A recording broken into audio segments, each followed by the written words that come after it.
Muy bien. Buenos días a todas y a todos. Mi nombre es Jordi Meléndez. Yo estoy en Ciudad de México. Soy codirector de Factual Distintas Latitudes, una organización mediática que se dedica a crear redes entre medios y periodistas de América Latina y el Caribe. Y hoy, 6 de septiembre, vamos a dar inicio a lo que es el quinto foro hispanoamericano de periodismo científico. Este foro es uno de los esfuerzos más grandes y más colaborativos que existen hoy en día entre todas las asociaciones de periodismo de ciencia de Iberoamérica.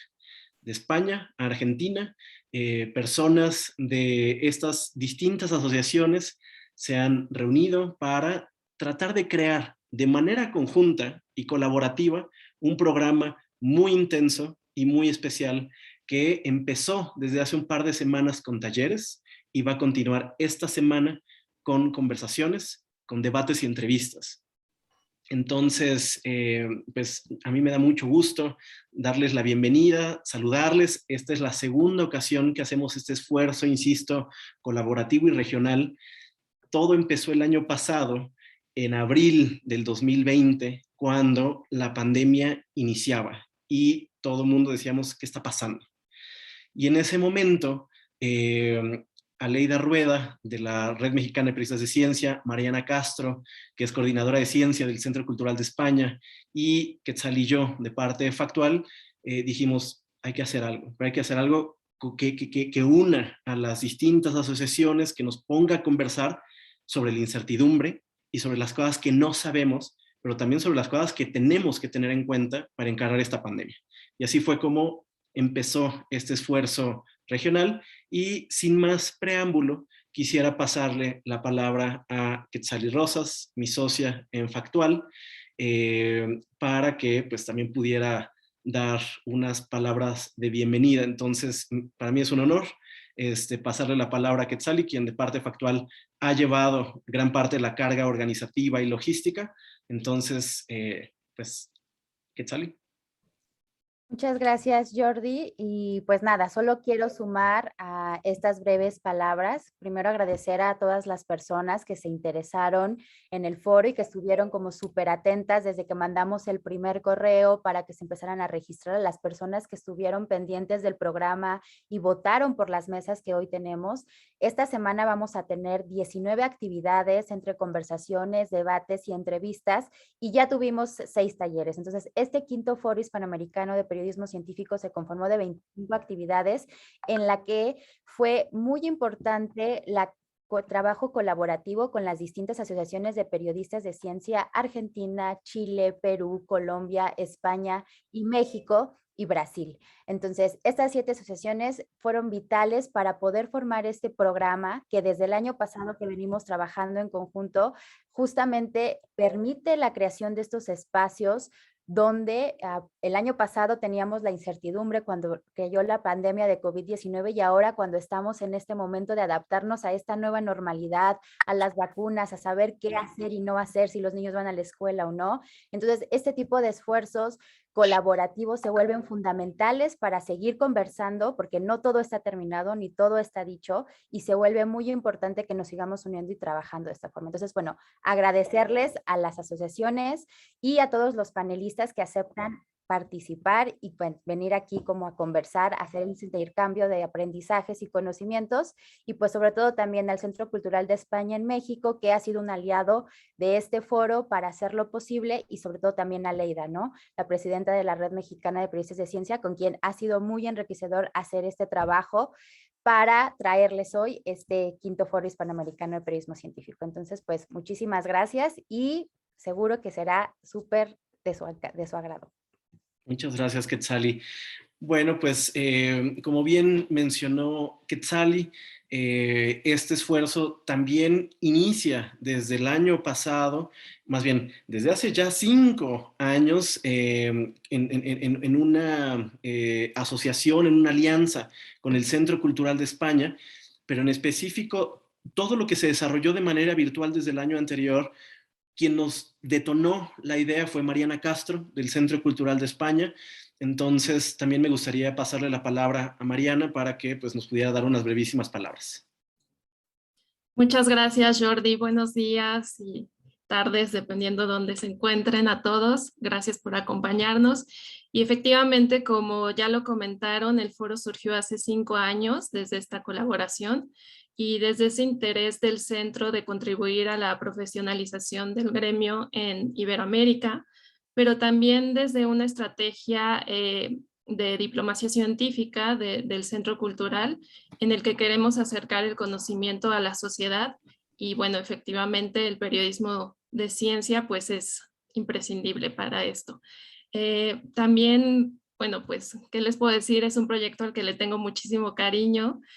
Ahora sí que a mí tal vez se me ocurrió la idea, pero ellos son los expertos y siempre han tenido una excelente respuesta, así como todas las asociaciones a quienes agradecemos profundamente, a todos los ponentes.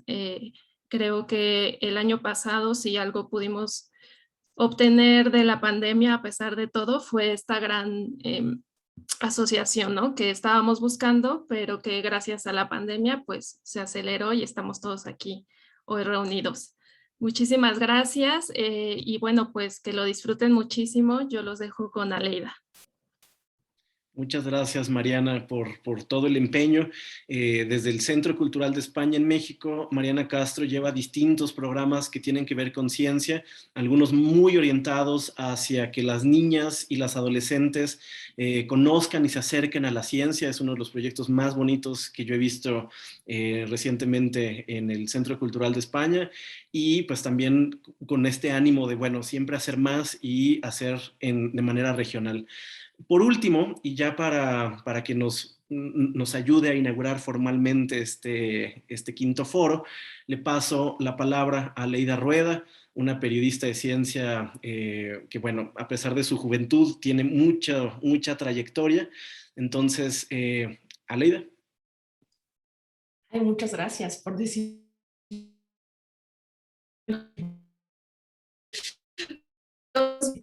Yo les quiero compartir que hace unos meses escribí un artículo para un medio en México que fue una especie de respuesta a otros 2 artículos publicados en Univisión, que supongo que todos conocemos, que cuestionaban la autorización de una vacuna en México y que ponían en duda la eficacia de una vacuna. En el artículo que hice respondía uno a uno los argumentos de esos textos para mostrar que hay que entender aspectos de ciencia y de cómo se autorizan las vacunas en México antes de lanzarte a cuestionar la eficacia de una vacuna y con ello alarmar a un montón de gente que ya se había vacunado. El caso es que el artículo se publicó y nunca en mis 17 años dedicada a escribir contenidos de ciencia había recibido tantos comentarios. Muchas personas me decían que gracias al artículo tenían más confianza, ¿no?, en la vacuna que habían recibido, que habían aclarado ¿no? Entonces, y no solo eso, muchas personas hablaban de la importancia de que hubiera periodismo de ciencia y que hubiera periodistas de ciencia en los medios. Quizás a varios y varias de ustedes les ha pasado, a mí nunca me había tocado ver el impacto que puede tener un artículo sobre ciencia y nunca en estos 17 años me había sentido tan orgullosa de ser periodista de ciencia y de hacer periodismo de ciencia. Y lo traigo a colación porque me parece que es necesario saberlo y decirnos que el periodismo de ciencia sirve, que es necesario, que puede tener impacto, que puede ayudar a las personas a tomar decisiones. Estas cosas que nos repetimos una y otra vez, creo que de verdad puede suceder. Y en especial este año en el que me ha tocado ver de primera mano, y supongo que a muchos de ustedes también, pues a muchos colegas, muchas colegas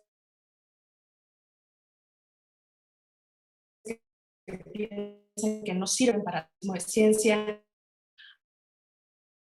se sienten estancados, a colegas que perdieron a familiares y amigos por COVID, que se quedaron sin trabajo, que enfermaron y siguen viviendo las secuelas de esta enfermedad. Creo que es justo el momento en el que debemos decirnos y creernos que el periodismo de ciencia puede tener un impacto, y creo que una forma de hacerlo es compartiendo nuestras experiencias, nuestras dudas, nuestros desafíos, nuestras frustraciones, y con ese objetivo nació este foro hace 5 años y creo que sigue siendo un espacio en el que podemos conocernos, acompañarnos, aprender los unos de los otros, cuestionarnos, recordar para qué hacemos periodismo de ciencia.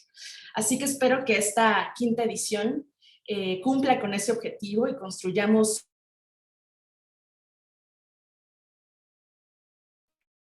necesitamos, la confianza que necesitamos, las alianzas y las ideas que puedan hacer que el periodismo de ciencia trascienda a esta pandemia y se vuelva una prioridad de nuestros medios de comunicación.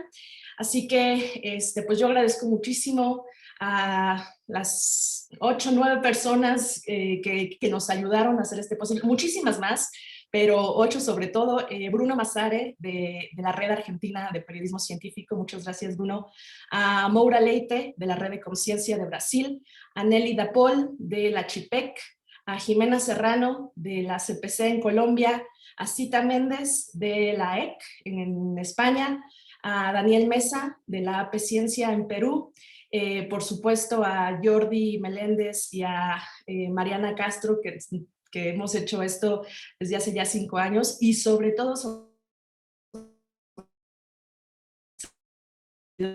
una impresionante compañera para hacer un foro de estas dimensiones, que de verdad muchísimas gracias.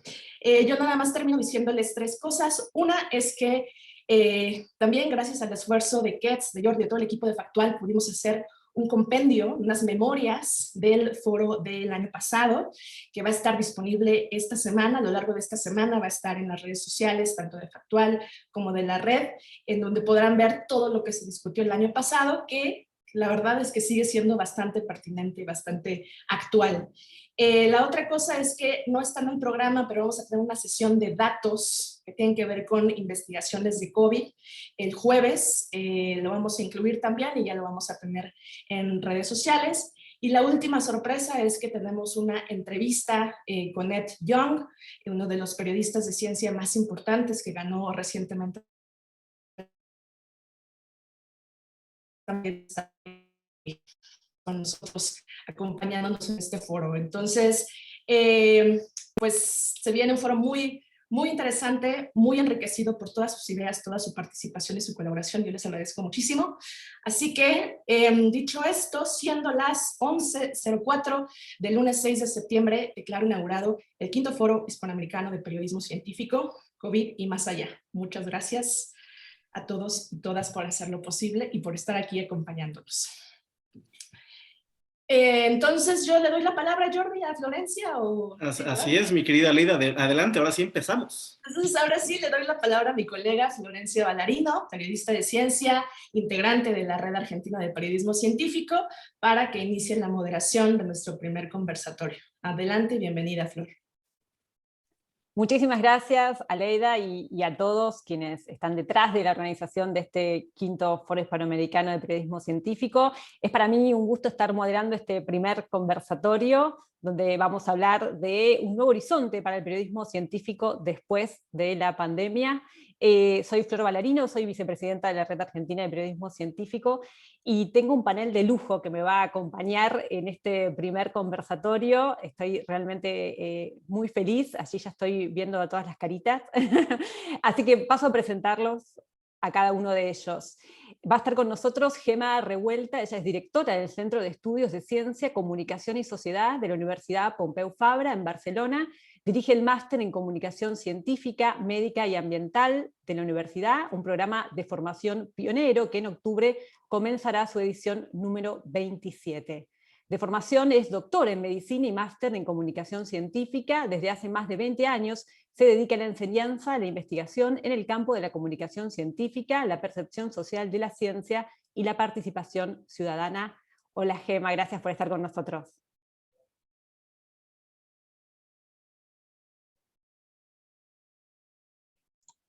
Ahora ya está, no, que estaba silenciada.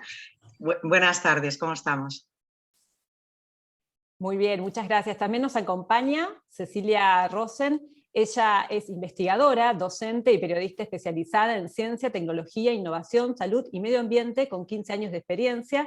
Es doctora en ciencias sociales por Flaxo Argentina y maestra en comunicación de la ciencia por el Imperial College de Londres. Su experiencia periodística incluye la coordinación de la serie radiofónica Habitaciencia y ha colaborado con diversos medios. Es miembro fundador de la Red Mexicana de Periodistas de Ciencia y desde noviembre de 2019 es coordinadora de comunicación en el Instituto de Fisiología Celular de la Universidad Nacional Autónoma de México. Hola Cecilia, bienvenida.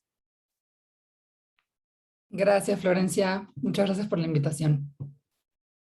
También está con nosotros Nora Barr. Ella es periodista científica desde hace 4 décadas, la mayoría de las cuales trabajó como editora y columnista de Ciencia y Salud del diario La Nación. Actualmente trabaja reportando sobre los mismos temas en el Destape Web. A lo largo de todos estos años recibió numerosas distinciones, entre ellas el Premio a la Trayectoria en Comunicación de la Ciencia de la Universidad de Buenos Aires y el CONEX de Platino.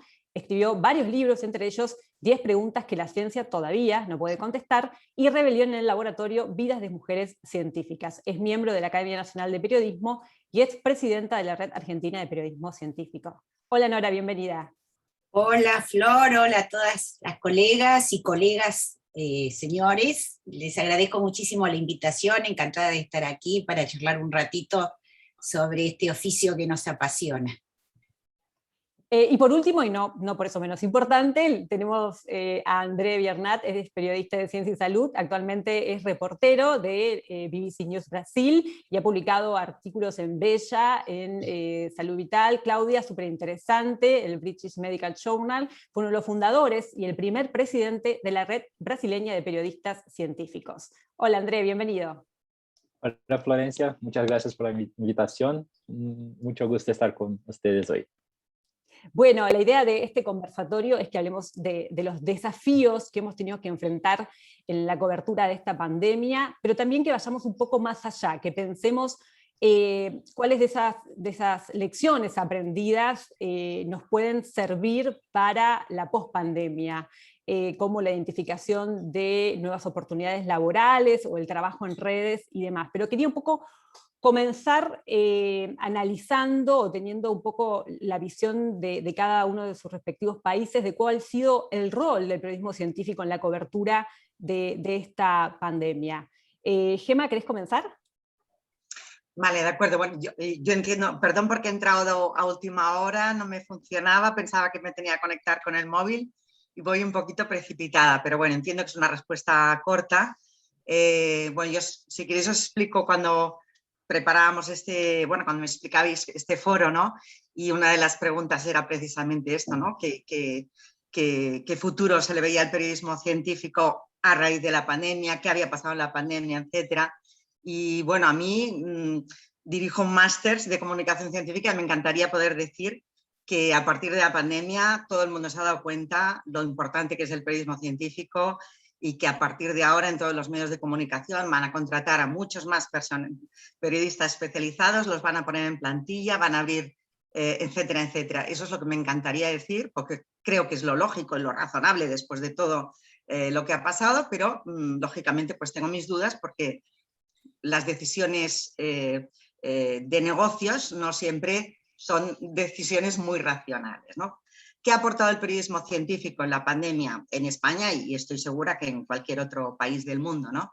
Por una parte, evidentemente, se ha notado mucho aquellas piezas periodísticas que estaban elaboradas por periodistas científicos en cuanto a contenidos, lógicamente, pues mucho más, menos errores, más precisos, etcétera.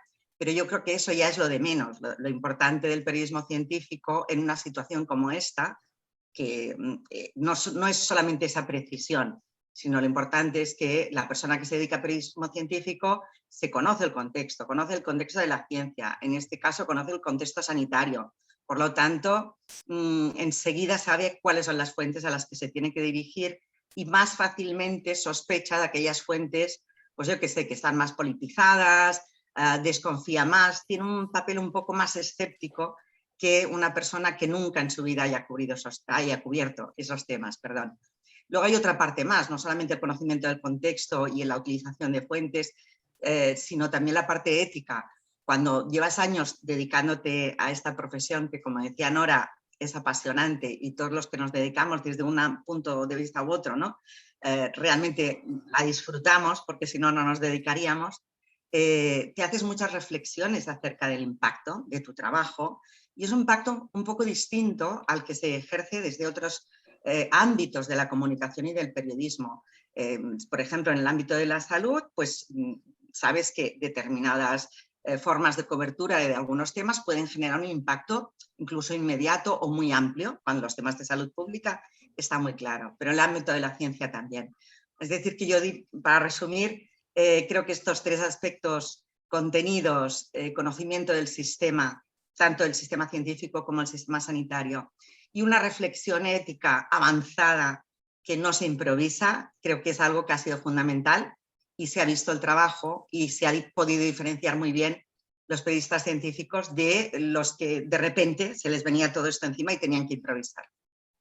Claro, lo que pasó un poco también dentro de las redacciones es, en mi caso, de pasar de editar 4 páginas fijas, quizás por semana, exclusivamente para ciencia, de que todo el diario se convirtiera realmente en ciencia, o ciencia estuviera en el foco de todo el diario, que muchas personas, por supuesto, no acostumbradas al periodismo científico, tuvieran a quienes nos dedicamos a esto dentro de la redacción como un faro para responder un montón de cuestiones, o muchas veces también que no se nos diera, por otro lado, el espacio que sí hubiésemos quizás merecido en algunos otros medios. Quería saber, Cecilia, cuál fue un poco la experiencia en tu país. Gracias, Florencia. Es una pregunta muy amplia, me parece, y difícil de responder, digamos. O sea, a mí como que mi parte académica lo que me lleva es deberíamos hacer un análisis sistemático, ¿no? De la cobertura, quién hace o sea, quién cubre. Por ejemplo, si esto que tú describes, que creo que en México, no sé si fue tan así, pero efectivamente la agenda mediática, digamos, pues por lo menos los primeros meses estaba como cooptada por el tema, y yo creo que quienes nos dedicamos a esto veíamos la ciencia en absolutamente todo, pero también advertíamos, y esto creo que sigue sucediendo, digamos, en el contexto actual en el cual ya no tiene esa prominencia la pandemia, pero digamos, la sigue teniendo, como digamos, contenidos muy heterogéneos, ¿no? Y creo que por momentos, digamos, pensando en general en el rol de los periodistas especializados en medios generalistas, creo que sí empezamos a tener algún acceso. Bueno, yo particularmente el último año y medio no he hecho periodismo, pero sí he estado muy en contacto con todos mis colegas y hemos, digamos, conversado constantemente sobre esto, incluso en el marco de la propia red mexicana. Y me parece que, digamos, se abrieron algunos espacios concretos, pero a mí no me queda claro, digamos, que digamos, tengo la misma visión que Gema en cuanto a no puedo ser muy optimista, porque lo que observo hoy en día es que no parece haberse valorizado realmente la relevancia de tener periodistas especializados al cubrir estos temas, ¿no? O sea, ¿por qué es tan importante tener periodistas preparados que sepan no solo cómo elegir a las fuentes legítimas para responder ciertas preguntas, sino cómo tratar esos contenidos, ¿no? El desafío que ya hemos platicado muchas veces de una aluvión de información científica, incluso publicada en revistas arbitradas del más alto prestigio, pero que también uno tiene que tomar con pinzas, tiene que saber qué preguntas hacerle a esos artículos, y la inmediatez de la información y la urgencia de tomar decisiones, digamos, en el día a día de gran relevancia, creo que presentó un desafío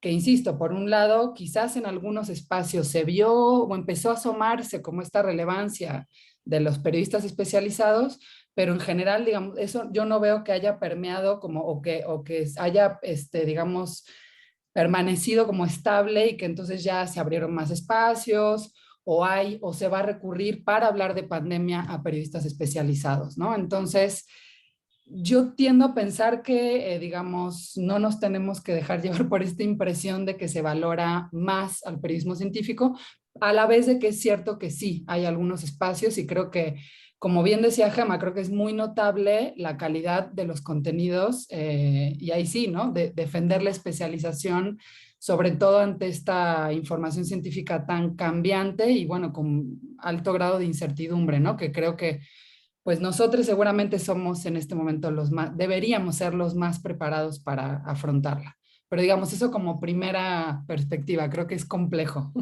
Podemos seguir hablando sobre esto.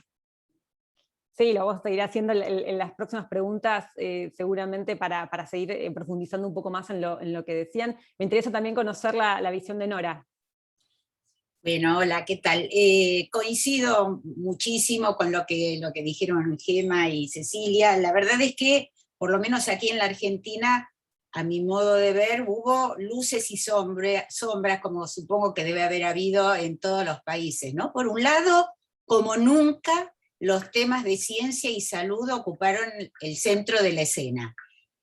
Como vos dijiste, Flor, los diarios incluso modificaron sus echadas, sus grillas tradicionales para darle mayor importancia a los temas que tuvieron que ver con la pandemia, que eran todos prácticamente en su gran mayoría tenían que ver con salud y ciencia, aunque la pandemia no es solamente, tiene aspectos sociales, económicos, políticos que son igualmente importantes, pero por lo menos en La Nación, donde estuve trabajando todo el último año, hasta hace 2 meses, como nunca desplazó la sección Mundo o Internacionales, que abría el diario tradicionalmente a lo largo de más de 100 años, la desplazó hacia el interior para dedicar un gran número de páginas específicamente al tema pandemia, coronavirus, o sea que por ese lado, de repente, las noticias del petróleo, de los sueldos, la deuda con el Fondo Monetario, el resultado de los partidos de la selección, pasaron hacia atrás en el diario y uno abría el diario y se encontraba en primer lugar con las noticias de la pandemia.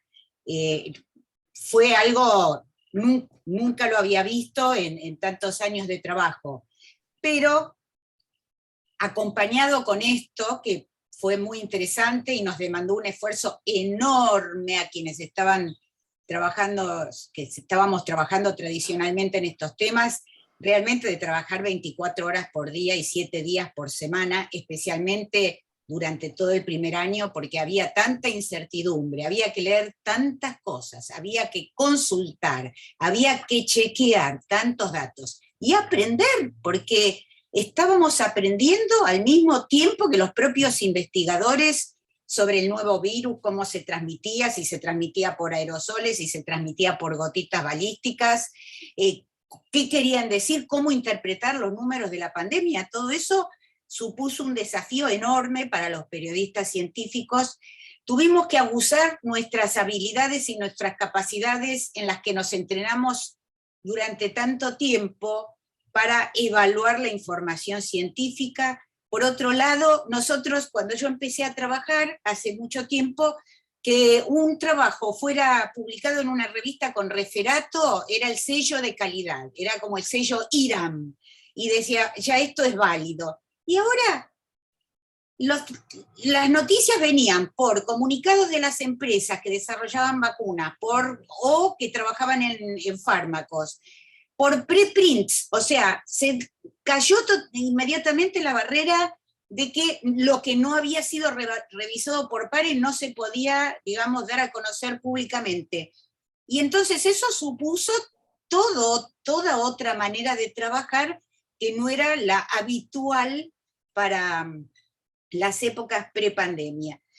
Eso por el lado digamos, de los desafíos que tuvimos que afrontar, que como digo, nos formamos en esas capacidades, pero en este momento tuvimos que hacerlas brillar de una manera y trabajarlas con una intensidad y plantearnos problemas éticos realmente muy, muy delicados con respecto a si dar o no dar a conocer ciertas noticias. También intervinieron y tuvieron mucho peso los conflictos de interés, muchos investigadores, vimos grandes virólogos, premios Nobel, difundiendo noticias sin fundamento, o sea que el argumento de autoridad realmente fue desafiado cada día, ¿no es cierto? Tuvimos que constantemente estar consultando y ser muy, muy escépticos frente a todo lo que se publicaba, se daba a conocer, los estudios, los nuevos estudios, incluso estudios realizados en el país que carecían totalmente de las normas mínimas para ser considerados trabajos de calidad, y muchas veces liderados por científicos que habían tenido gran prestigio. Así que todo eso nos hizo caminar sobre un hielo finito y con mucho miedo de estar equivocándonos. Pero por otro lado, como vos decías, Florencia, fue invadida el escenario noticioso por periodistas generalistas, periodistas de otras orientaciones, otras especialidades, que todos se consideraron aptos para comunicar temas de la pandemia. Además, fueron habilitados por sus propios medios para que tuvieran la misma jerarquía o autoridad que un periodista formado en estos temas. Y los propios médicos, la comunidad médica, los economistas empezaron a opinar sobre si las estadísticas, los números, los indicadores de la pandemia que debían ser interpretados de una manera o de otra, y cometieron enormes errores. ¿Cuál fue el resultado de todo esto? Coincido con Cecilia y con Gema, es que lamentablemente, salvo casos aislados, no hubo una revalorización en los medios de los periodistas especializados. Por el contrario, consideraron que cualquiera podía tratar estas noticias casi con la misma solvencia. Uno empezó a ver incluso pasantes, periodistas muy jóvenes y que solían dedicarse, por ejemplo, a hacer notas de la temporada de vacaciones, los lugares turísticos, o notas sobre las veredas de la ciudad, los problemas de la ciudad, el periodismo ciudadano, pasaron a ser considerados fuente de información solvente sobre qué tipo de vacunas había que aplicar, si había que optar por la estrategia de una vacuna a mucha gente o dos dosis a poca gente, qué grupos de personas debían ser protegidos, qué quería decir los números de notificados, muertes, testeos, si había que testear más o menos. Una cantidad de conceptos muy delicados, muy complejos, y que incluso los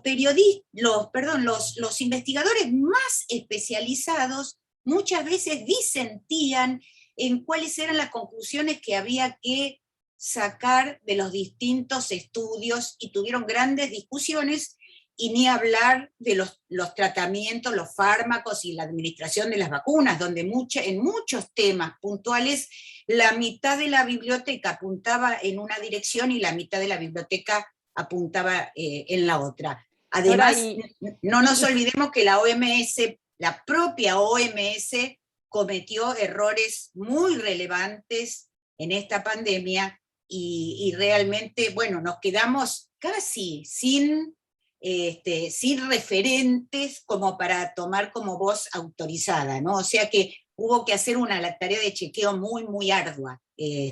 Pero, digo, como resumen, lamentablemente, como digo, salvo casos puntuales, mi caso, por ejemplo, que ahora pasé de un diario a trabajar en un sitio que no tenía periodista científico, y ahora estoy yo cubriendo los temas de ciencia, no se ve un movimiento generalizado de valoración, de conferir a los periodistas especializados la jerarquía que tienen. Perdón que me alargué.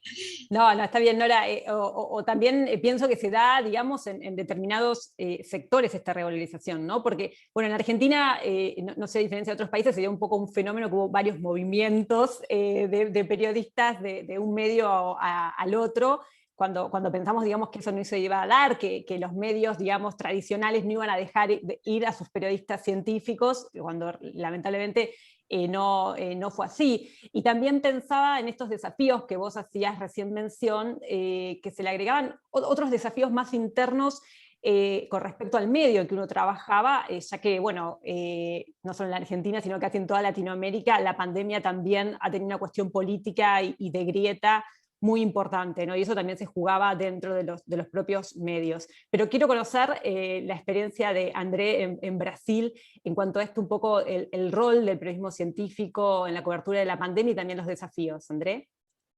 Hola, Florencia. En primer lugar, me gustaría dejar desde ya un perdón por mi portuñol, porque sé que voy a cometer algunos errores, y si no entienden algo, por favor, me dicen. Yo estoy totalmente de acuerdo con lo que dijo Nora, Cecilia, Gema, y a mí me parece muy claro que la pandemia y el periodismo, la forma como cubrimos la pandemia, tuvo dos momentos distintos acá en Brasil. En los primeros meses me parece que los periodistas de ciencia salieron adelante porque tenían y sabían a quién procurar para hablar, los infectólogos, los epidemiólogos, los virólogos. Eso ayudó mucho a aquellos que eran especializados. A lo largo del tiempo, me parece que algunos medios o invirtieron y pasaron a tener más periodistas de ciencia, como también los propios periodistas que no eran muy especializados en esta área aprendieron mucho a lo largo de los meses y de la experiencia, cometiendo muchos errores a lo largo de este camino. Pero también entiendo, así como Nora, que no es un escenario optimista y que el periodismo de ciencia de una hora para otra es lo principal de los medios. No es así y pienso que no será así en el futuro. Y hablando un poco sobre la situación específica de Brasil, me gustaría llamar la atención para dos puntos, que el periodismo científico, muchas veces a lo largo de los últimos meses, nosotros tuvimos que hacer el papel de llevar la información de salud pública para las personas, porque los medios oficiales del gobierno que deberían estar haciendo eso, no hicieron muy bien, o no hicieron de manera ninguna. Y tuvimos algunos ejemplos muy claros de eso a lo largo de los últimos meses, como por ejemplo, un periodo en 2020 aún, en que los datos oficiales pasaron a no ser más confiables. La forma como los casos y las muertes por COVID-19, como el gobierno apuntaba y mostraba eso, no era más confiable.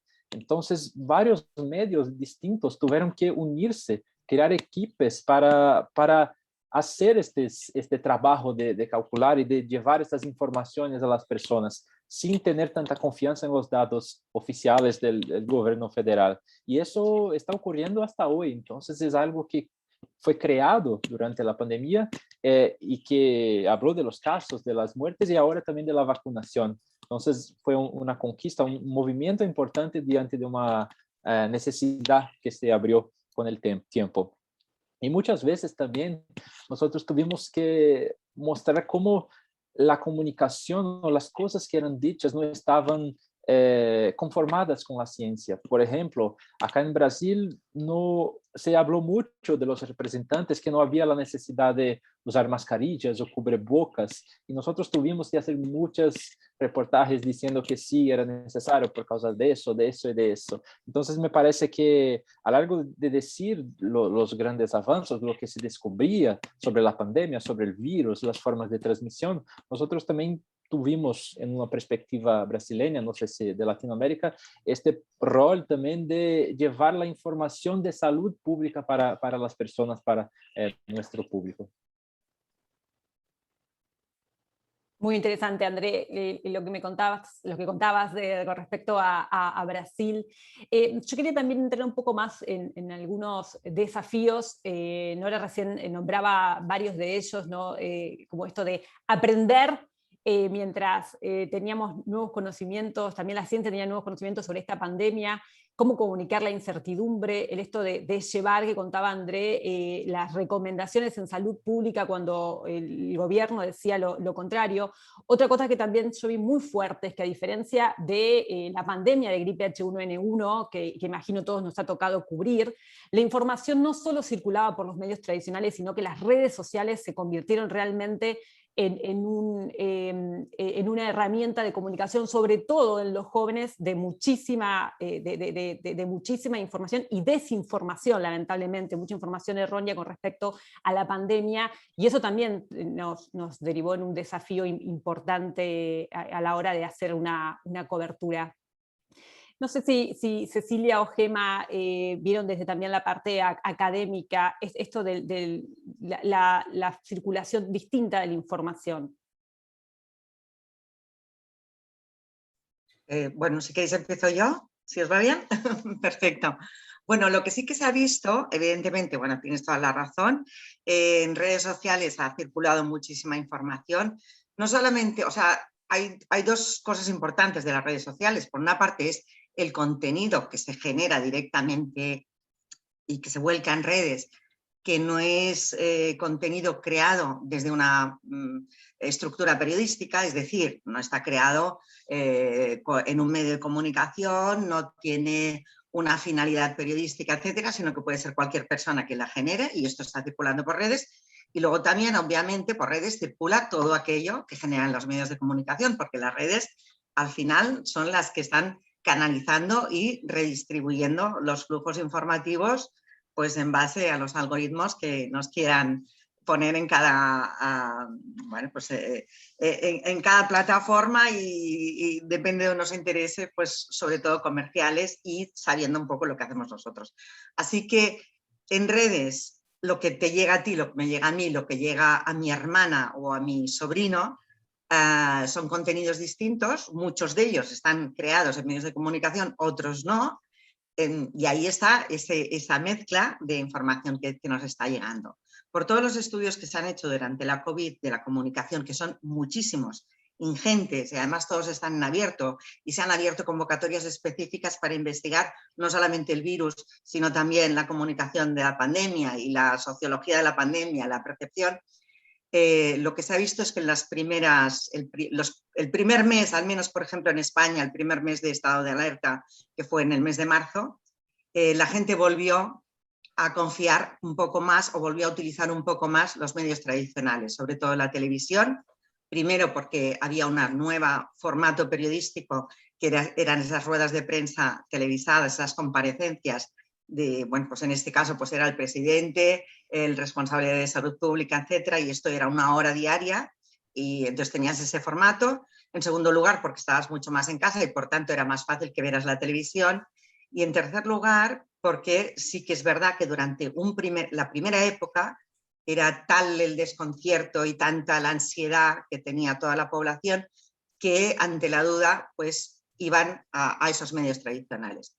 A medida que fue avanzando la pandemia, se describe lo que le llaman una fatiga informativa, y es, por una parte, que la gente ya no está tan ansiosa por consultar información y por tanto simplemente la recibe de manera más pasiva.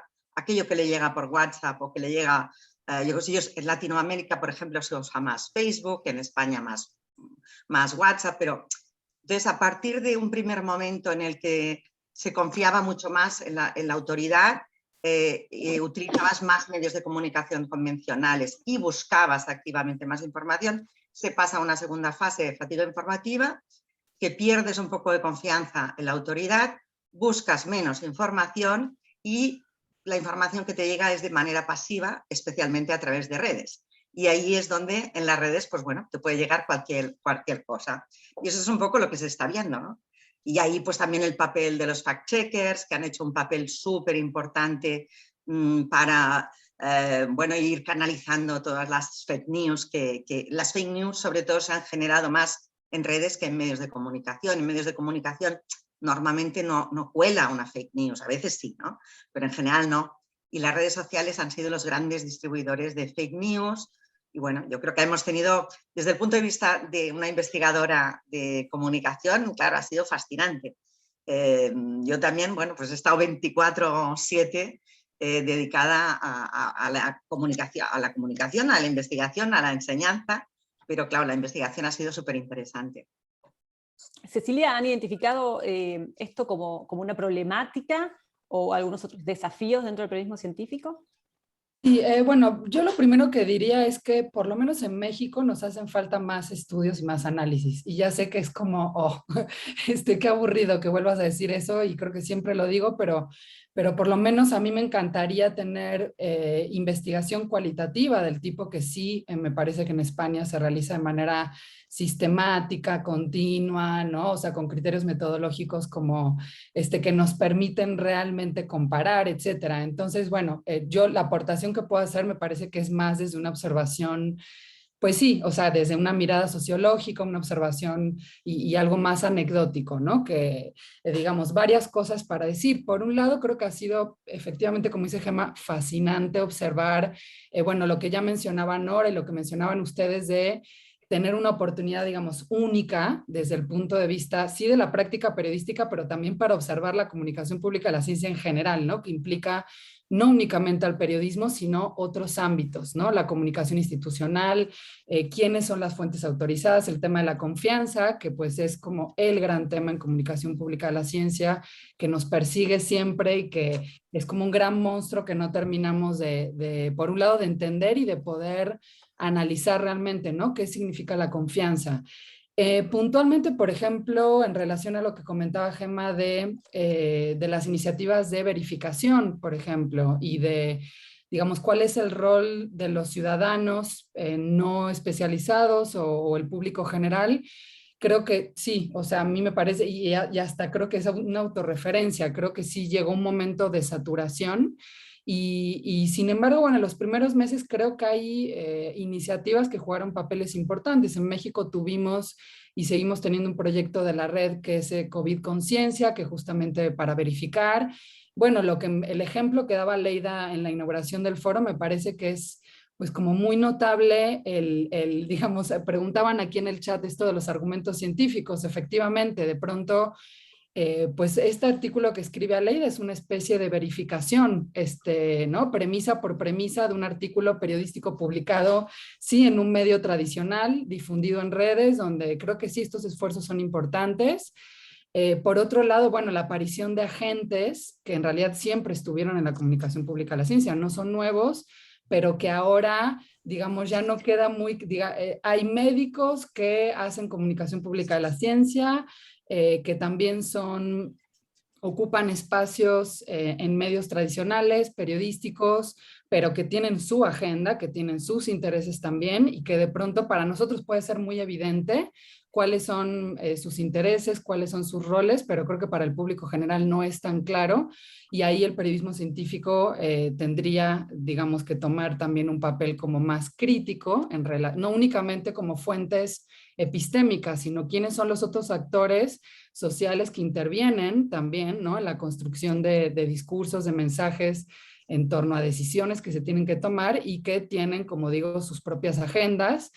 También en el chat mencionaban, digo, porque me parece que es muy interesante lo que va surgiendo, el cruce con cuestiones políticas. Entonces, también aquí los análisis, por ejemplo, de valores comunicativos, ¿no? ¿Quién está buscando informar y quién realmente está buscando, además de informar, como imponer una agenda muy específica y qué rol podemos jugar nosotros, además del desafío enorme que ya describía muy bien Nora, digamos, en términos del contenido científico, que ya de por sí es muy grande, el desafío que tenemos en relación a pues eso, quiénes son los actores, quiénes son las fuentes, de dónde vienen, y bueno, como es un fenómeno pues de amplio alcance, también todos estos valores están como en disputa, están en tensión, y desde el punto de vista sociológico esto me parece que es pues sumamente interesante. Creo que hay mucho por hacer y efectivamente, bueno, en América Latina creo que sí, también ya está emergiendo mucha literatura interesante al respecto,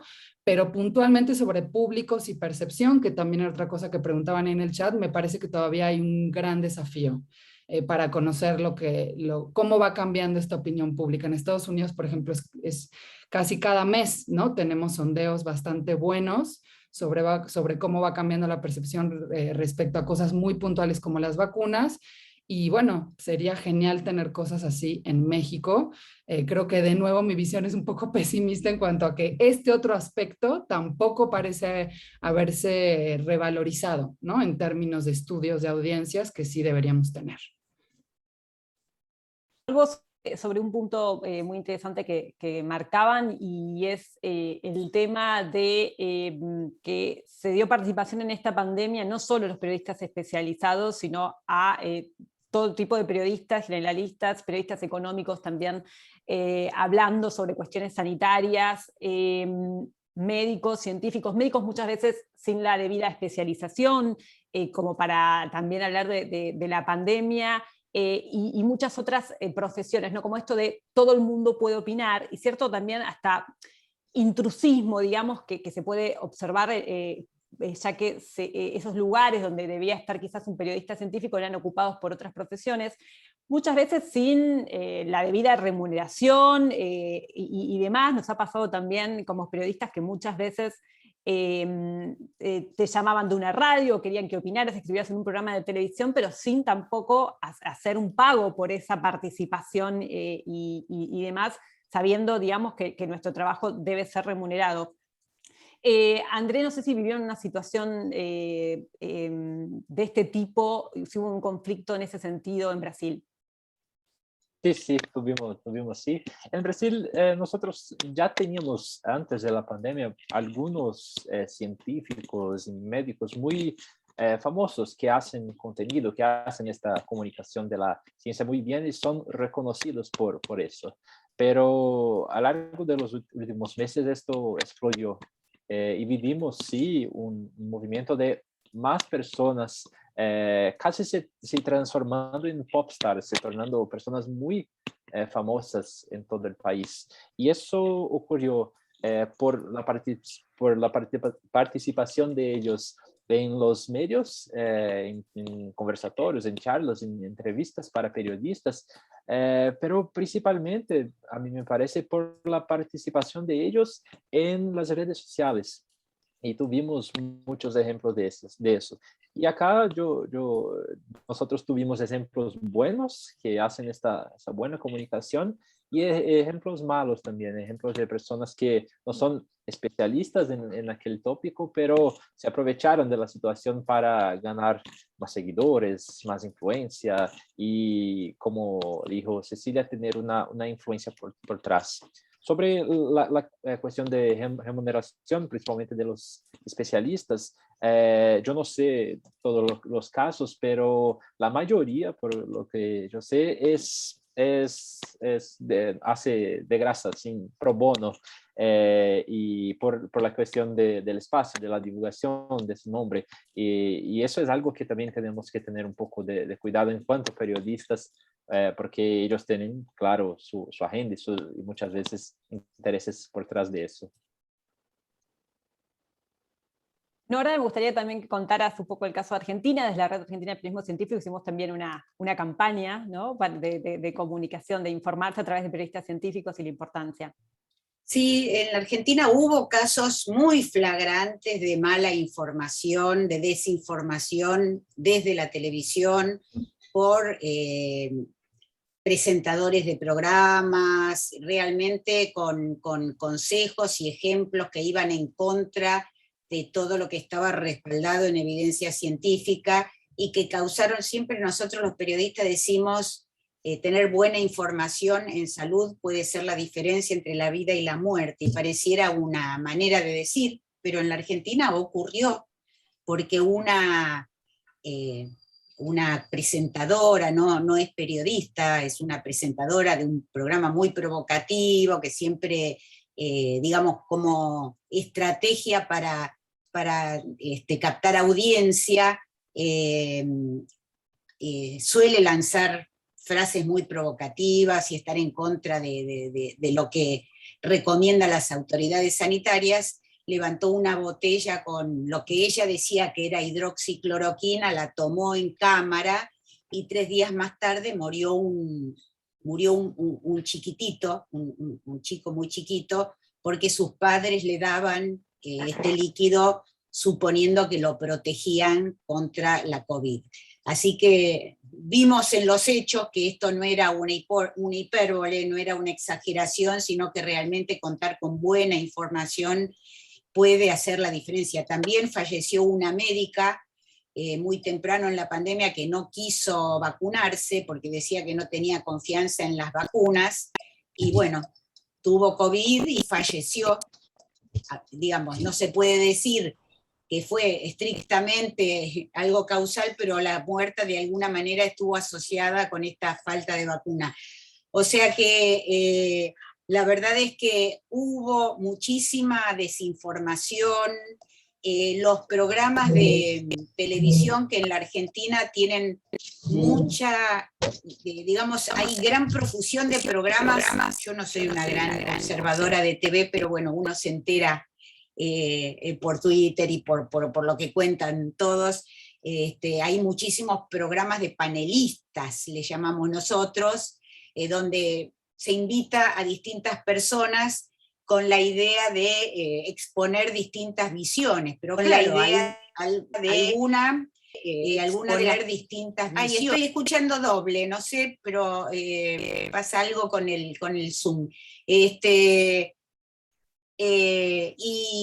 entonces se invita a distintas personas, algunas muy calificadas, otras que no están calificadas para nada, a que den su opinión y se los pone en un nivel de igualdad, con lo cual lo único que se gana es confundir totalmente al público, porque recibe información aparentemente que al parecer es igualmente válida, pero que en realidad en unos casos está respaldada por un gran background para interpretar la información, las evidencias, y en otro es simplemente una opinión como podría dar cualquier vecino, y todo se expone como si tuviera la misma validez.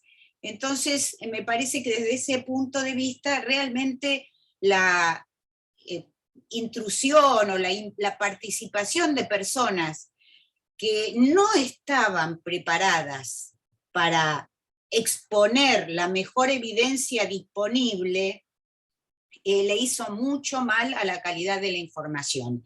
Y entre ese grupo de personas que no estaban preparadas para exponer la mejor evidencia disponible, incluyo tanto médicos, como decía Florencia, que eran de otras especialidades y se consideraron aptos para orientar al público, a pesar de que no se dedicaban a estudiar justamente todas las evidencias que se iban recabando en un tema en el que, como dijimos, todos los primeros meses fueron de enorme incertidumbre, y también investigadores de otras áreas,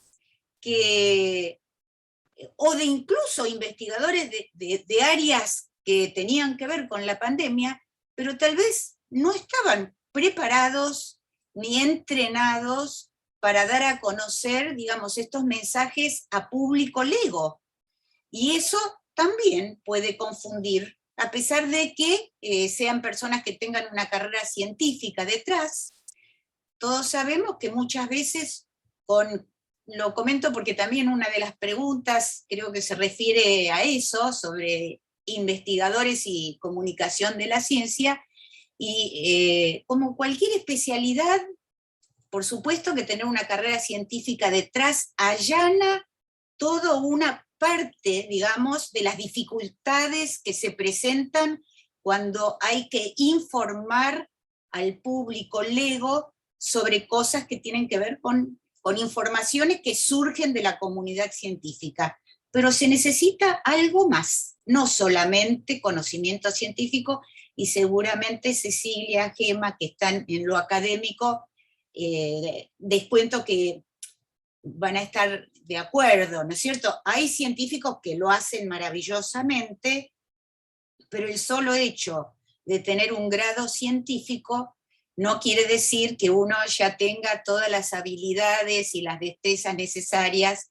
como para tratar la información que surge de la comunidad científica, porque esto es lo que hacemos los periodistas científicos, es trabajar como periodistas de esa información y manejar la información, someterla a revisión, chequearla, digamos, no es solamente traducir lo difícil a fácil. Gema.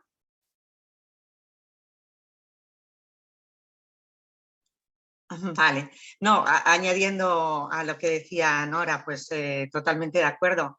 Nosotros, por ejemplo, en el máster que dirijo, en el máster de comunicación científica que hacemos en mi universidad, en la Pompeu Fabra, bueno, pues hace muchos años nuestros estudiantes, más o menos la mitad vienen de carreras científicas y la otra mitad vienen de carreras que tienen que ver con la comunicación social, comunicación audiovisual, etcétera. El primer día de clase, tanto unos como otros están como con nervios, porque los comunicadores dicen, uy, que me van a hablar mucho de ciencia, esto es muy complicado, etcétera, pero los científicos que quieren dedicarse son muy conscientes de que ellos no saben nada de comunicación. Entonces, durante ese año, lo que hacemos precisamente es, al final, la comunicación científica es una especialidad que es compleja, que hay que aprenderla, la puedes aprender a lo largo de los años con tu experiencia. Hay muchos periodistas científicos que no han estudiado ningún máster ni se han formado específicamente, pero bueno, han estado muchos años de su carrera trabajando en ese tema y a base de error y ensayo han conseguido ser muy buenos profesionales. Una formación tipo máster lo que hace es reducir ese periodo, hacerlo más cortito, no hace falta tanto error y ensayo, pues algunas cosas ya se las damos de otros que las han aprendido y obviamente necesitarán práctica. Pero un investigador, por mucho que sepa de ciencia, a priori está muy desconectado del público, porque durante la carrera, cuando tú empiezas en primero de, yo qué sé, de biología, llegas a primero de biología queriendo ayudar a la humanidad y conocerlo todo sobre la naturaleza. Pero a medida que vas avanzando en tu carrera, te vas desconectando más de tu público, de la humanidad, de la naturaleza y de todo. Y si encima te dedicas a investigación, aún más, porque lo que quieres es publicar papers, ser el mejor en hacer... Entonces, esa desconexión que es muy marcada en el mundo académico, en la universidad, no se enseña a los científicos a estar cerca del público, se les enseña a alejarse del público y a ser brillantes en aquello tan específico y tan puntual que será muy primado en la comunidad científica, pero no va a tener ese impacto. Al comunicador lo que le sucede es que, bueno, hace tantos años que nadie le ha hablado de ciencia, que no le han pedido tener matemáticas, no le han pedido saber estadística, no sabe nada de lo que es una revista de peer review y también está alejado de la ciencia. Por tanto, es importante que tanto unos como otros tengan o bien una formación reglada o bien una experiencia de muchos años, pero ambos son muy, vamos, en este mundo, ya lo sabéis, que está lleno de investigadores, está lleno de gente que tiene una formación científica y gente que tiene una formación de base en periodismo. Las dos formaciones son buenas, siempre que se hayan complementado con aquello que les falta. Y además, lamentablemente, también tuvimos que asistir a un fenómeno como de algunas agrupaciones anticiencia, antivacuna, anticuarentena, como los Médicos por la Verdad, que por más que, digamos, tuvieran una matrícula habilitante que los permitiera ejercer, digamos, no por eso eran fuentes confiables, fidedignas y realmente transmitieran evidencia científica a las cuales debíamos consultar, ¿no? Porque muchas veces periodistas no científicos me decían, pero son médicos, deben saber, porque son médicos, y la realidad es lo contrario. Quería ir a algunas preguntas que nos estaban haciendo en el chat antes de pasar un poco a que reflexionemos sobre la post-pandemia. Y un poco el futuro del periodismo científico. Me parecía que las preguntas tienen que ver más con lo que estamos charlando ahora, así que por eso quería volver sobre ellas. Alguien nos preguntaba, bueno, ¿qué tan difícil para un investigador qué tan difícil es para un investigador que pueda convertirse en periodista científico? Algo hacía también referencia recién Gema, no sé si te gustaría agregar algo. Bueno, básicamente esto, ¿no? Un investigador puede convertirse en comunicador científico, en reportero científico, pero no de la noche a la mañana, porque el investigador nadie le ha enseñado nada de comunicación y peor aún, nadie le ha enseñado nada acerca de cómo es la sociedad, qué es lo que necesita, y etcétera, etcétera. E incluso puede ser que sepa mucho de ciencia, pero no del sistema científico. No es lo mismo saber el gen y la proteína y la molécula y el astro y todo lo que tú quieras, el concepto científico, que saber cómo funciona el mundo de la ciencia, ¿no? Quiénes son los que manejan el dinero, cómo se toman las prioridades. Esto también falta y el comunicador también lo debe saber. Por tanto, está muy bien, el investigador de base tiene algo muy bueno, que sabe estadística, que eso es fenomenal para un comunicador científico, sabe los principios básicos de la ciencia, sabe reconocer cuándo hay evidencia científica y cuándo no, sabe leer papers. Todo esto, vamos, es algo que está fenomenal para alguien que se dedique a la ciencia, pero le falta esa parte de conocer bien el sistema y de conocer las necesidades de la sociedad, de ponerse en su lugar, y luego evidentemente de saberlo comunicar bien, ¿no? Pero Claro. bueno, todo se aprende. Claro. Allí Julieta nos pregunta, ¿consideran que la percepción pública de la ciencia se vio afectada en cuanto a su confianza por el cruce entre periodismo generalista versus periodismo especializado, sumado a los mensajes, discursos, comunicaciones que circulaban en virtud de intereses político-económicos implicados durante la pandemia? ¿Ceci? Sí, voy a usar de pretexto esa pregunta, que, o sea, no sé confianza en qué te estás refiriendo específicamente, pero quizás en la ciencia. A ver, o sea, para mí algo interesante es que como que al principio, no sé si coincidirán los demás, no solo los del panel, sino todos mis colegas que están por ahí, digamos, creo que durante unos meses, y quizás esto prevalece, como que se popularizaron ciertas cuestiones, ¿no? O sea, que existen los papers científicos, que existen, digamos, cuáles son las etapas de las pruebas clínicas hasta que se aprueba un fármaco, incluyendo a las vacunas, o sea, como que se logró transmitir, como se dice, ¿no? O sea, ciertos conceptos, ciertas definiciones y ciertas ideas de cómo funciona la ciencia, etcétera, ¿no? Incluso el hecho de ver constantemente periodistas no especializados u otros agentes sociales que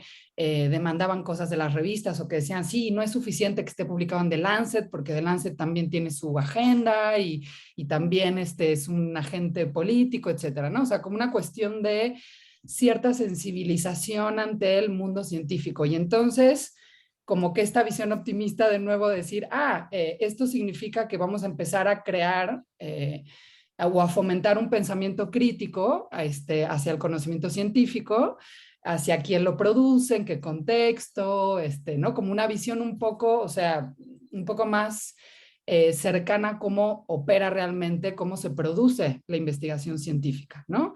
Y creo que en ese sentido como que está bien esa parte, pero luego vemos, o al mismo tiempo vimos, como un tratamiento súper, digamos, muy poco apegado a normas periodísticas clásicas, ¿no? O sea, de verificación de información, de verificación de los argumentos en general, o sea, no solamente los argumentos científicos, sino esto que comentaba Nora de que yo conozco muy bien cómo son esos programas en Argentina donde ya no están debatiendo argumentos, sino son lo que yo pienso y lo que yo pienso y ni siquiera estamos digamos, pensando alrededor de una idea. Entonces, como que eso se desvaneció, me parece, y esta injerencia un poco o este cruce que mencionaba Violeta, me parece, entre ciencia y política, y bueno, politización, partidización, otros agentes, etcétera, también hizo, y esta visión como más política de la ciencia,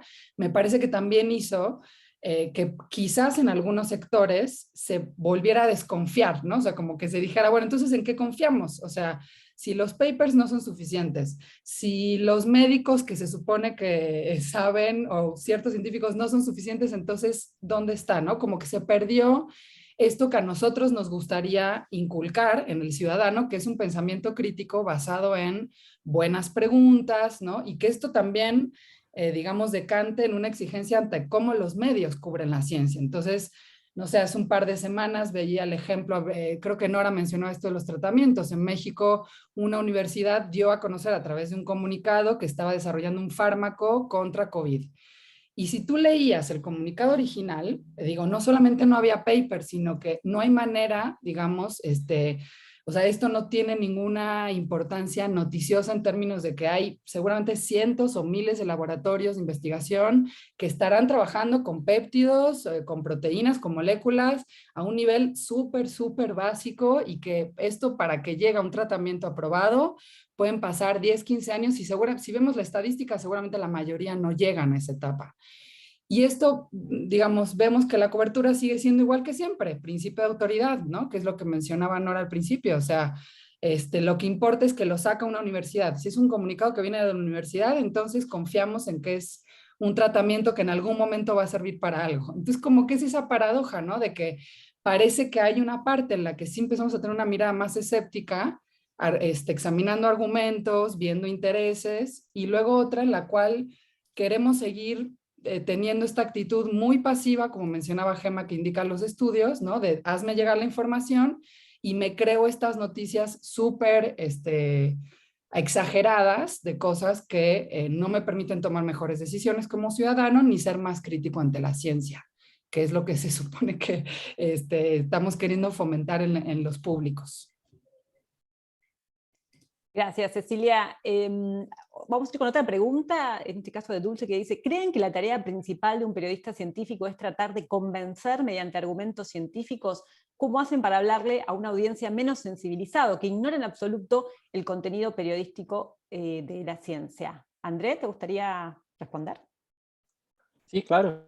A mí me parece que no es nuestro rol convencer a nadie. Nosotros tenemos que mostrar las informaciones que dice la ciencia, el consenso científico y las personas que van a tener contacto con este contenido que van a interpretar y tirar sus conclusiones. No sé si tenemos que tener este rol de como cheerleaders de la ciencia, pero también hacer las cuestiones y cobrar los científicos y las autoridades sobre las respuestas. Y aún sobre eso, me parece que nosotros también somos muy malos. Yo pienso que está de acuerdo con que Cecilia también estaba diciendo. Nosotros somos muy malos en comunicar las incertidumbres, las cosas que no sabemos aún, o cómo este proceso de la ciencia puede cambiar a lo largo del tiempo. Yo otro día estaba leyendo el primer artículo que yo escribí sobre la pandemia en febrero de 2020, y es increíble cómo las cosas cambiaron. En ese artículo, por ejemplo, yo escribí que no había la necesidad de usar mascarillas, no porque yo no estaba errado en aquel tiempo, pero después se mostró que había esta necesidad. Y nosotros, yo pienso que también tenemos este rol, este papel de mostrar cómo estos cambios ocurren y cómo el conocimiento científico puede evoluir en los meses, en los años durante la pandemia. Entonces me parece que nuestro papel es más eso, de mostrar eso, cómo se descubre, cómo se llega a los consensos, a los nuevos conocimientos y cómo eso puede cambiar la vida de las personas que están en el mundo, en determinado país, región. Gracias, André. Y también nos preguntan sobre las fake news, sobre las noticias falsas que circulan en las redes sociales y qué función cumplen los divulgadores científicos o los periodistas ante este problema. Nora, ¿te gustaría responder? Bueno, nosotros, como venimos diciendo todos, que en eso coincidimos, nuestra tarea no es convencer, aunque uno secretamente quiere convencer, o por lo menos quiere mostrar cuál es la evidencia que hay que tener en cuenta y cuáles son las informaciones de mala calidad. Pero en el caso de las fake news, hay toda una línea que se abrió, que es develar o poner en evidencia las fake news. Y de eso creo que vos, Florencia, podés hablar mucho mejor que yo, porque hay no una, sino varias iniciativas para justamente, develar o poner en evidencia estas informaciones falsas o medias verdades que todos los estudios que se hacen sobre periodismo, redes, comunicación, muestran que paradójicamente son las que más se comparten.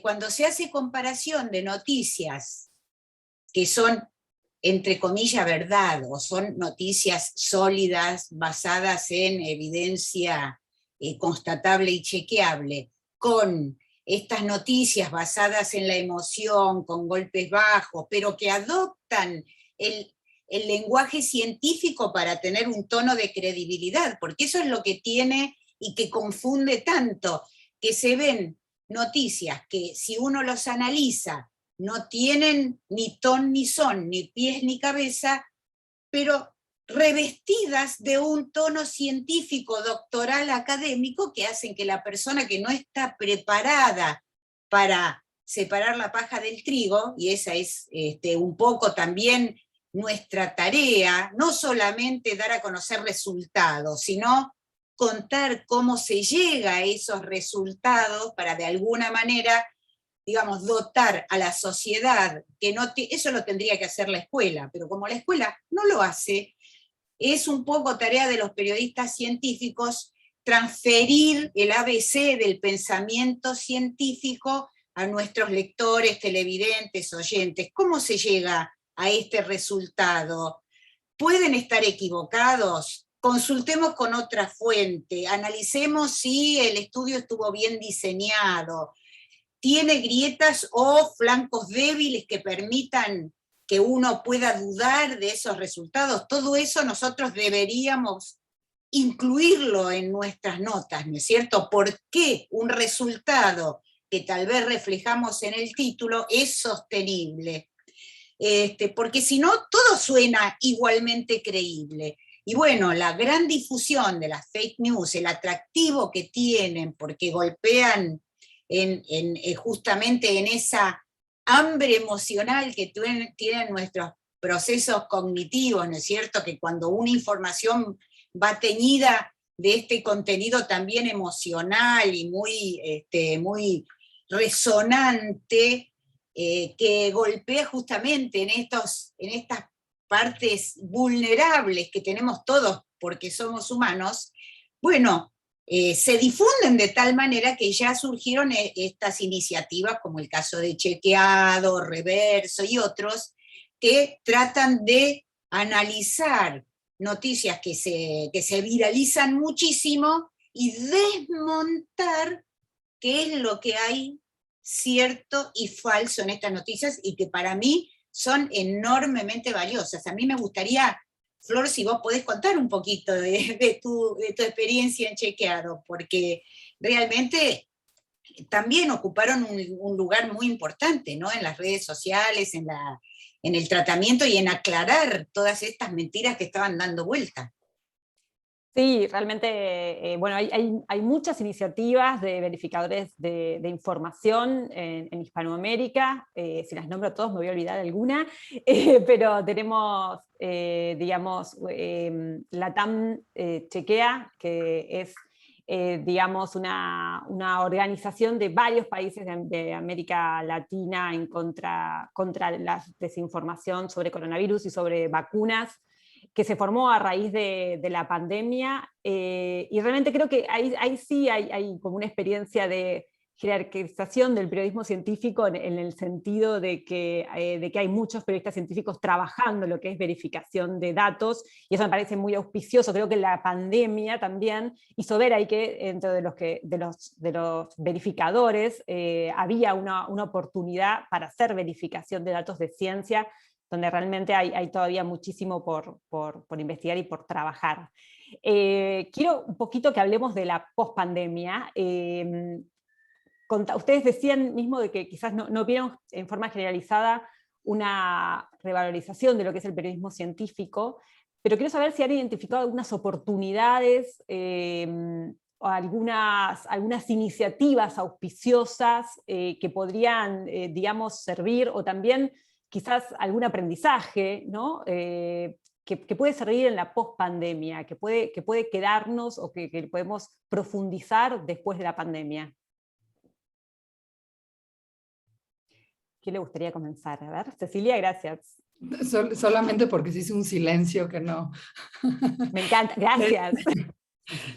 Pues mira, puntualmente digo, aquí está Leida y aparte está ahí conectada, así que si quiere participar también súper bien, pero digamos desde la red, o sea, esto platicándolo con Aleida, ¿no? Por un lado, por ejemplo, la red mexicana, que este año renovó su membresía, digamos, ha recibido muchos más miembros nuevos, o sea, como que hay un interés Me parece que sí la pandemia, digo, no podemos saber exactamente a qué se debe, pero intuimos que la pandemia sí efectivamente ha como atraído atención hacia nuestro gremio, hacia la importancia del trabajo en comunicación de la ciencia profesional, ¿no? ¿Qué implica que sea un trabajo de ciencia profesional? O sea, la formación, entonces creo que eso es muy bueno.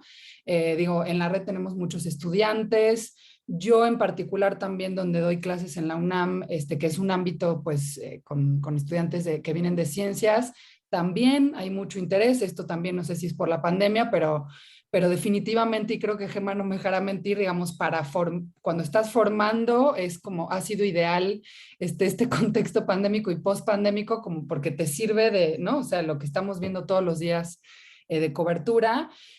Creo que, bueno, se ha generado ese interés y en particular sí creo que se sigue consolidando, digamos, la profesionalización de manera cada vez más sistemática. O sea, todo este trabajo que se ha hecho en red, ¿no? Me parece en red a nivel regional y puntualmente con este foro, me parece que es súper importante para visibilizar el trabajo, pero también para que quienes están iniciando o quienes están a mitad de carrera conozcan no únicamente las herramientas y las metodologías, sino también cómo funcionan los medios, bueno, este foro en sí mismo, ¿no? Puntualmente, por ejemplo, en la red, una cosa que también vale la pena mencionar es un programa de mentorías que se acaba de concluir hace poquito, donde reporteros o reporteras ya con mucha experiencia acompañan en el proceso a reporteros o reporteras jóvenes que se están iniciando y los acompañan desde encontrar las historias, cómo trabajarlas, hasta la propuesta y la negociación con los medios, ¿no? Y me parece que esto ha sido pues una iniciativa que seguramente se va a repetir, no dudo que se vuelva a repetir en la red porque creo que fue muy exitosa. Y nosotros, bueno, la Comisión de Capacitación de la red también hemos tratado de impulsar los cursos y los talleres, porque creo que quienes llevamos un tiempo ya nos parecen cosas como de pronto que son muy obvias, pero que definitivamente no lo son, y hemos hecho talleres sobre temas específicos, temas que no están suficientemente visibilizados o que no se sabe cómo abordarlos, entonces cuáles son las fuentes, etcétera. Y eso pues es yo creo que muy importante.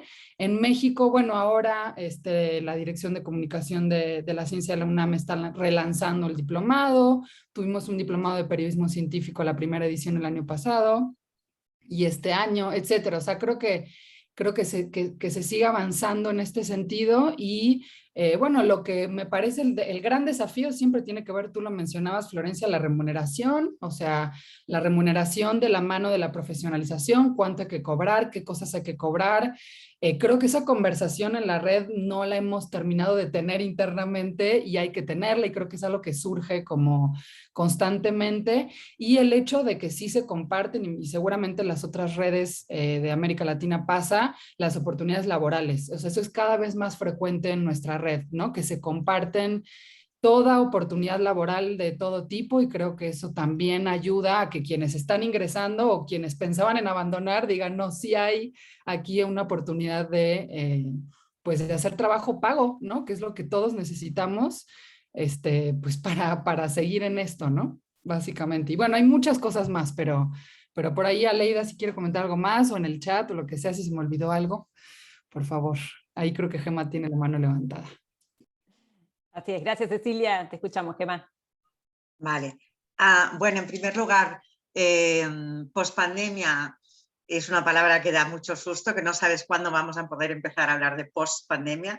Yo recuerdo en una investigación que hacíamos en un grupo de 11 países que seguíamos en directo la comunicación de COVID, y entonces el primer borrador del artículo lo redactamos en junio del 2020 y la primera autora ponía no sé qué post-COVID, y ya no digamos post-COVID porque el post no sabemos cuándo lo vamos a usar, pero bueno, dicho esto. Yo creo que la pregunta de cuándo termina la pandemia es la que más nos hacen de forma recurrente a los periodistas. Claro, y habrá una sexta ola, pues me dices, no lo sé, o sea, si ha habido, en España estamos en la quinta, pues seguramente habrá una sexta, yo qué sé, no tienes bola de cristal y como la situación tampoco cambia, pero bueno, en fin, hablando de oportunidades, ¿no? Oportunidades para el periodismo científico a raíz de la pandemia, sea post o sea durante o veremos, ¿no? Yo creo que una ya la hemos visto muy bien, la parte esta de los verificadores, los fact-checkers, aquí ha sido un boom. Hay muchísimas personas que no sabían que existían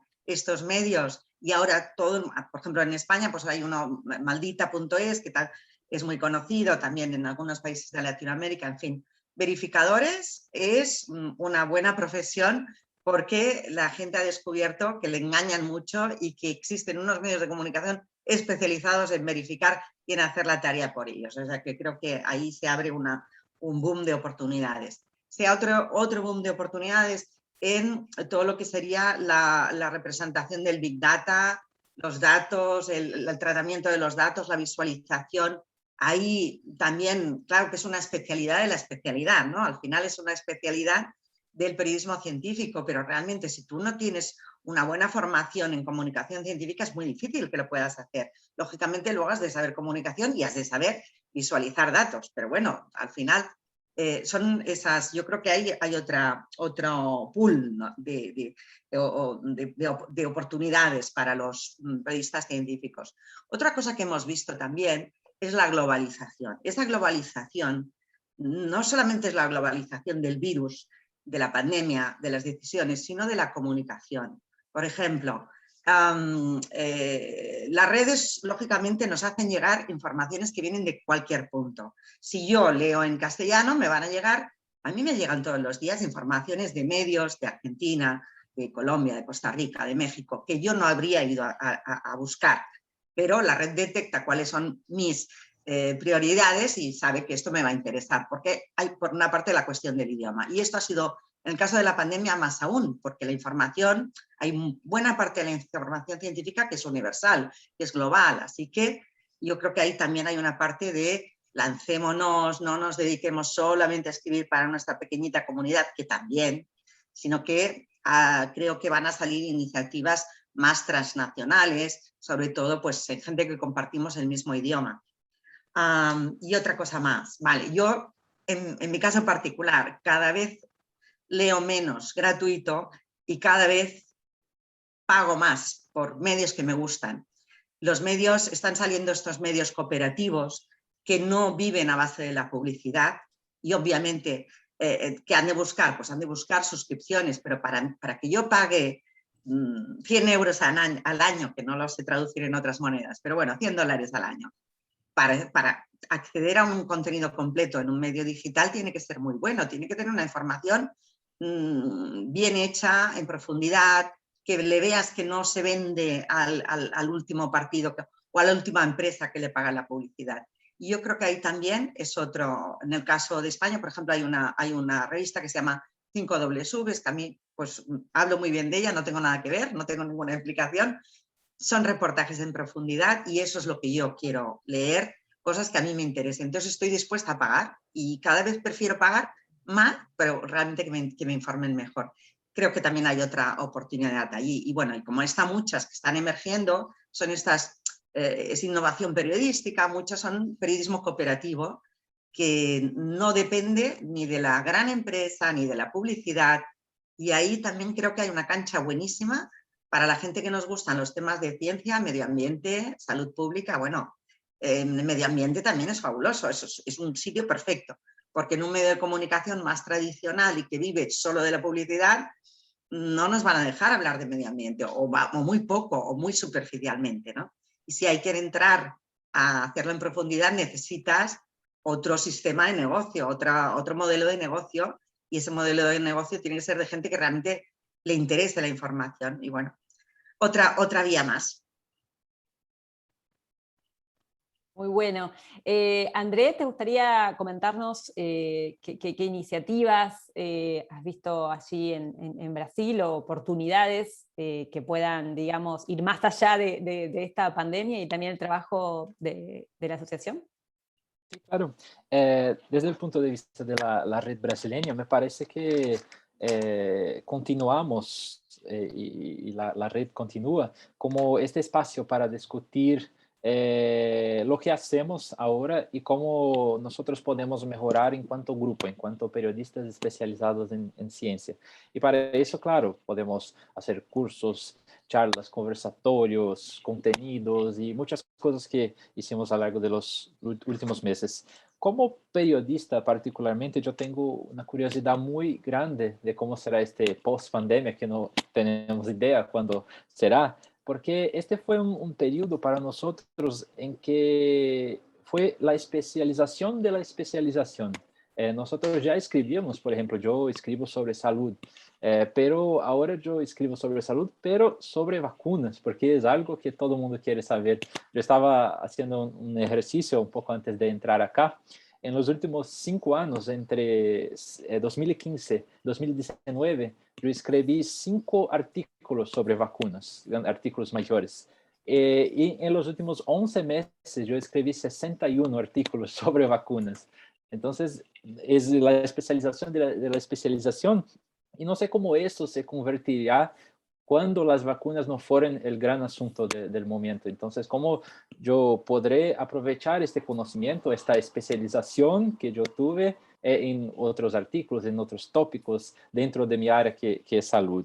Yo pienso también que esta pandemia nos mostró y nos dio esa oportunidad de explicar nuevamente cómo aquel nuevo conocimiento, el paper, el consenso científico, cómo eso cambia la vida de las personas y cómo esta información tiene el poder de salvar vidas, literalmente, en el caso de una pandemia. Y claro, también mostrar este proceso, cómo se llega a esto, cómo se descubren las cosas, cómo los científicos llegaron a esta conclusión. Y por último, claro, la cosa que ya estaba hablando de las incertidumbres, de cómo las cosas cambian y cómo eso es natural, necesario para que el conocimiento y la ciencia evolúen. Gracias, André. ¿Nora?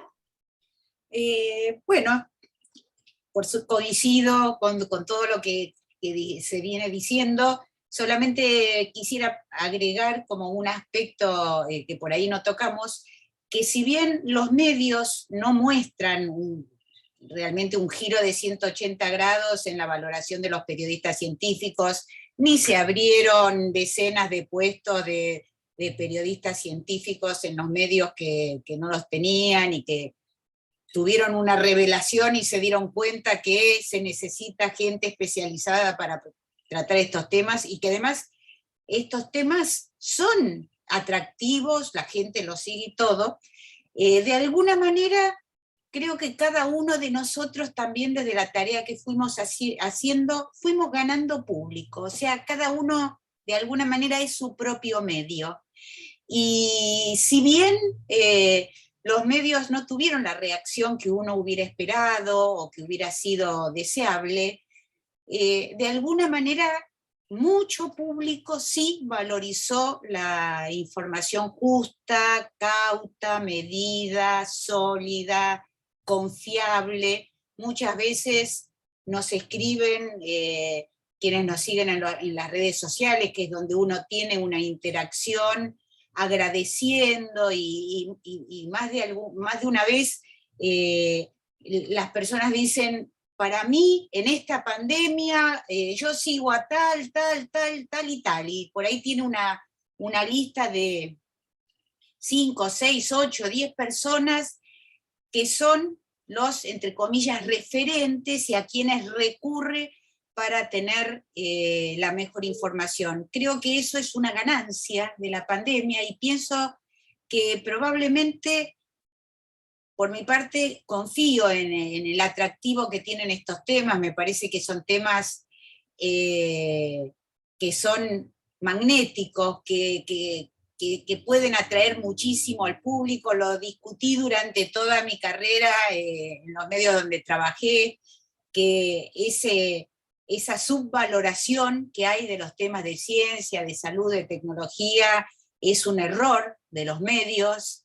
Que nuestros temas pueden ser tan atractivos como cualquiera de los temas tradicionales, como la economía y la política, y de hecho la ciencia también tiene economía y política, y sociedad y antropología, y tiene tantas aristas que son inabarcables. Así que me parece que para el futuro, eso que nosotros sembrando credibilidad, de alguna manera va a ampliar el campo de acción de los periodistas científicos. Mucha gente que tal vez no podía acceder a nuestras notas, a nuestras informaciones, porque simplemente no teníamos lugar en los medios en los que trabajábamos, o nos relegaban a la última página, o la dirección editorial de los medios consideraban que nuestras notas valían solamente si adornaban o divertían, que es una vertiente muy cultivada en los medios, ¿no? Usar a la ciencia como una especie de divertimento o de adorno de la información que verdaderamente vale y es importante. Esto, por supuesto, lo estoy diciendo en forma irónica.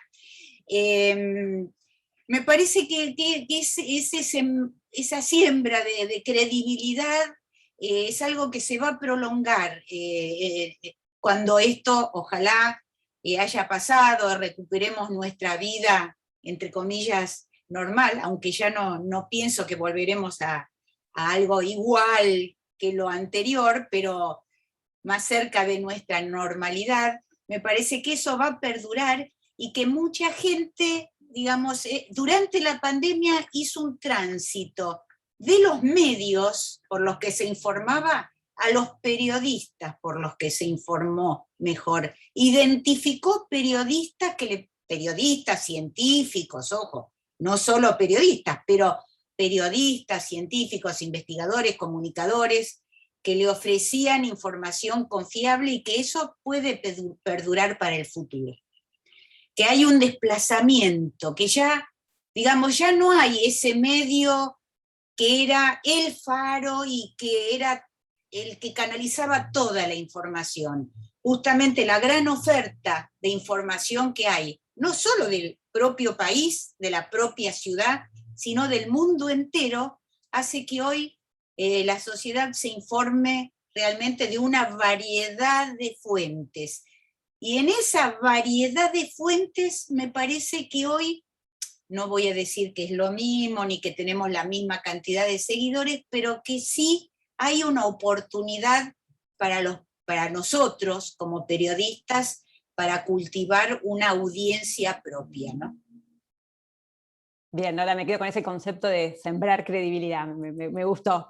Quiero también mencionar que es algo que se daba desde antes de la pandemia, pero realmente se intensificó durante la pandemia, que es la solidaridad entre colegas. Es muy importante el trabajo de las redes de periodistas científicos de cada uno de nuestros países, seguramente en sus países también sucedió, esto de compartir no solo fuentes, sino información, pero también para dentro de muchas veces tener que hacer catarsis profesional dentro de los grupos, y también hablar sobre lo que fue la cobertura de esta pandemia, sobre los diferentes medios, sobre el tratamiento de la información.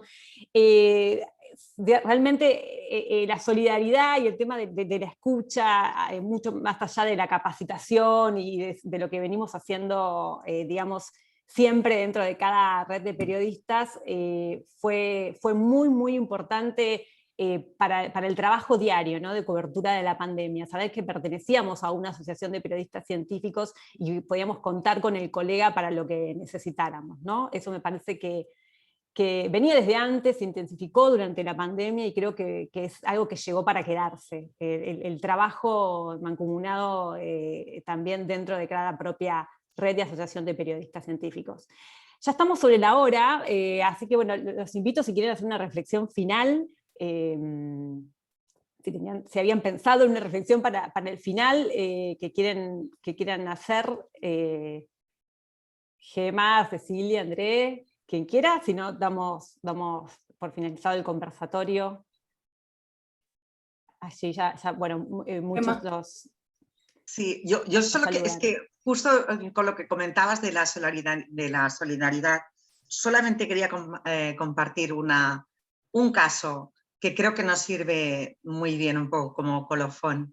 En el caso de España, cuando empezó el estado de alarma y se hacían las comparecencias públicas por parte del Estado, que estaba el presidente y el director de emergencias, etcétera, etcétera, se hacía la comparecencia y luego abrían a la prensa, era como una rueda de prensa, y abrían las voces a la prensa. Todo esto televisado. ¿A qué periodistas invitaron?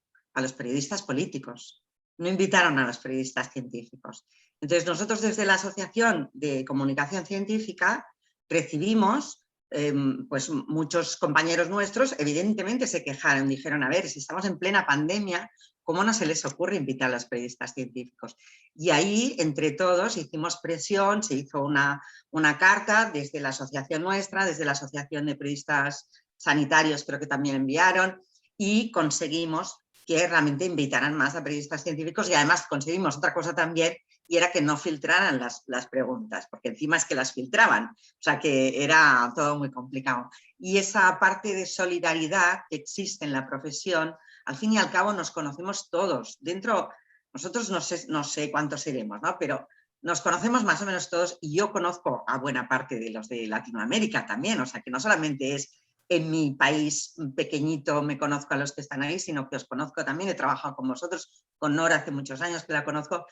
Es una comunidad relativamente reducida y realmente acostumbrada a trabajar junta porque tenemos muchas dificultades y a la vez nos gusta mucho nuestra profesión. Así que bueno, simplemente esta anécdota. Gracias, Gemma. ¿André? Me gustaría solo de agradecer y llamar la atención para este punto que hiciste, Florencia, de la importancia de este apoyo, porque escribir y hablar sobre la pandemia en los últimos meses fue muy difícil para todos nosotros y tenemos que cuidar también de nuestra propia salud mental en este momento. Yo me recuerdo en los meses más difíciles de Brasil, en marzo, abril, mayo, cuando los números fueron muy malos acá, que este soporte, este apoyo de grupo fue muy importante para todos nosotros.